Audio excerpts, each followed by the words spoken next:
Hello, my name is Joseph. A very warm welcome to all of my wonderful audience.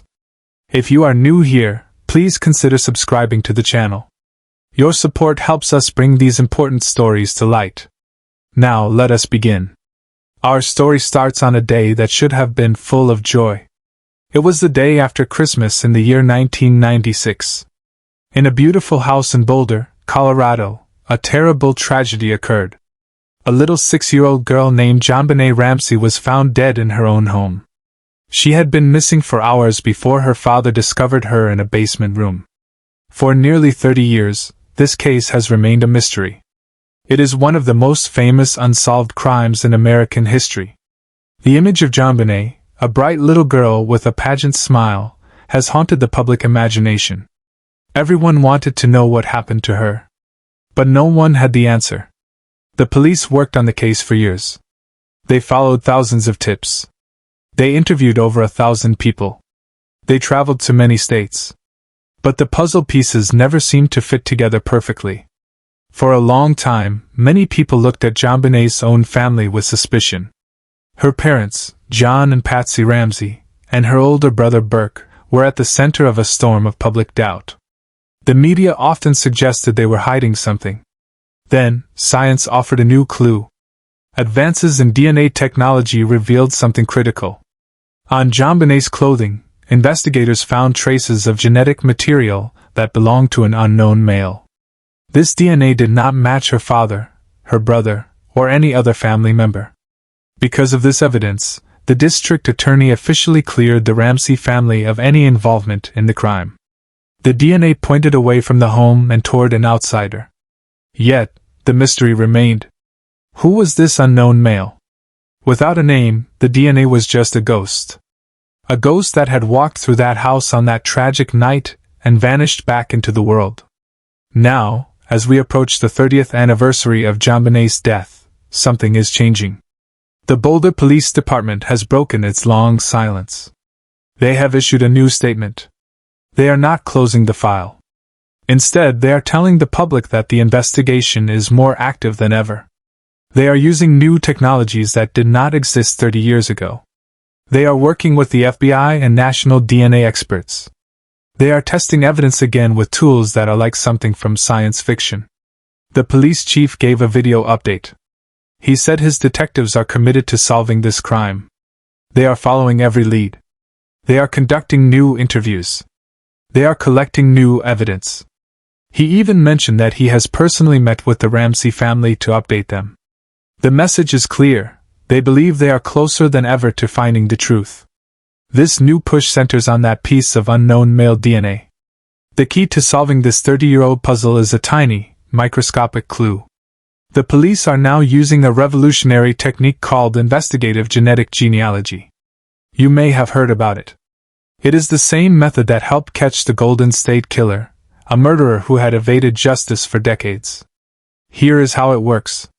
Investigators take that unknown DNA from the crime scene. They upload its profile to special public databases. These databases are filled with DNA information from people who have used services to learn about their family history. They are looking for people who share pieces of that DNA. They are not looking for a perfect match to a criminal database. They are looking for distant cousins, great-aunts, third relatives. When they find these genetic relatives, skilled detectives and genealogists start building a massive family tree. They work backwards and forwards through generations. Slowly, they narrow down the branches of this tree. They look for a person who fits, a male who was in Boulder, Colorado, at that time. A person who might have had access or opportunity. Piece by piece, they eliminate names until, hopefully, only one name remains. This is not a quick process. It is painstaking and careful. But it has solved dozens of cold cases that everyone thought were hopeless. And now, this powerful tool is being applied to JonBenét Ramsey's case. The police have confirmed they are working with the very best experts in this field. For JonBenét's father, John Ramsey, this is the path he has begged authorities to follow for years. He is now an old man, and his daughter has been gone for most of his life. He has lived with the double pain of her loss and the cloud of public suspicion. The chance for a real answer, for a name, is all he has wanted. The public reaction to this news has been intense. On social media, people are divided once again, but now the debate has a new focus. Some people are hopeful, using hashtags like Justice for JonBenét. They believe the new technology will finally catch the killer. They post messages of support for the Ramsey family, who have endured so much. Others are more cautious. They use hashtags like Wait for the Facts. They remember the many twists and turns this case has taken over the decades. They worry that the DNA might not be what it seems.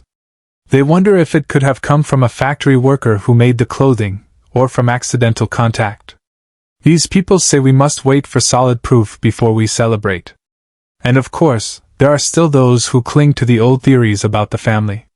Even though DNA cleared them, some people find it hard to let go of their original beliefs. The internet allows every theory to live forever, side by side with the facts. This is the world the police are trying to navigate. They are pursuing a scientific path while the court of public opinion watches and argues about every step. Let us look back for a moment at the crime itself, to understand why it has been so hard to solve. The official reports tell a confusing and heartbreaking story. JonBenét died from strangulation. A cord was tied around her neck. But she also suffered a terrible head injury, a fracture to her skull. Either injury could have been fatal. This has always been a confusing part of the case. Was it a violent, panicked attack? Or was it something more calculated? A long ransom note was found in the house. It asked for a specific amount of money. The note was strange and rambling. To some, it felt like a performance, like someone trying to create a story.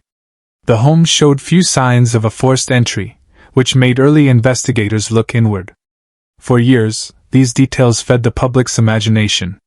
The pineapple found in her stomach, the location of her body, the suitcase near a basement window, each detail became a clue that people fought over. It created 1,000 different stories about what might have happened. But the new investigation is trying to cut through all of that noise. It is saying, forget the theories for a moment. We have a physical piece of the killer. We have his DNA. Let science lead us directly to him. This shift is monumental. For 30 years, this case has been defined by questions. Now, it is being defined by a process. A quiet, determined, scientific process happening in labs and on computer screens. We do not know how long it will take. Genetic genealogy can be fast, or it can take many months. It depends on the quality of the DNA, the size of the family tree, and the skill of the investigators. But we do know that the Boulder police believe it is possible. Otherwise, they would not be talking about it so publicly. Imagine being a detective on this case today. You have a file that is decades old. You have boxes of evidence. You have reports from detectives who are now retired. And you have a new key that none of them had, the power to find a person through his family. You might be looking at a computer screen that shows a vast web of names, connected by lines of descent. Somewhere in that web is the person you are looking for. You click on a name. You start to research that person. Where did he live in 1996? What was his job? Did he have a connection to Boulder? You are chasing a ghost, but now you have a map. This is the real-life investigation happening right now. It is not about dramatic confrontations or surprise witnesses. It is about data, patience, and deduction. For JonBenét's family, this is a painful waiting game. John Ramsey has said that all he wants before he dies is to see the person responsible held accountable. He wants the world to know the truth. The police update is a sign that his wish might finally be coming true. For the public, this is the possible end of a story we have all followed for so long. It is a chance to replace rumor with fact, and suspicion with certainty. It is a chance for justice, delayed for 30 years, to finally arrive. So, what happens next? We watch and we wait. The police will not give daily updates. They will work in silence until they have a result. One day, we may wake up to the news that an arrest has been made. A name will be given. The unknown male DNA will have a face. When that day comes, it will be a landmark moment.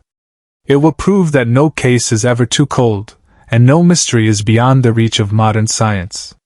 It will bring a measure of peace to a family that has suffered unimaginably. And it will close one of the most enduring chapters in the history of American crime. Until then, we remember JonBenét. A little girl who loved to smile and perform.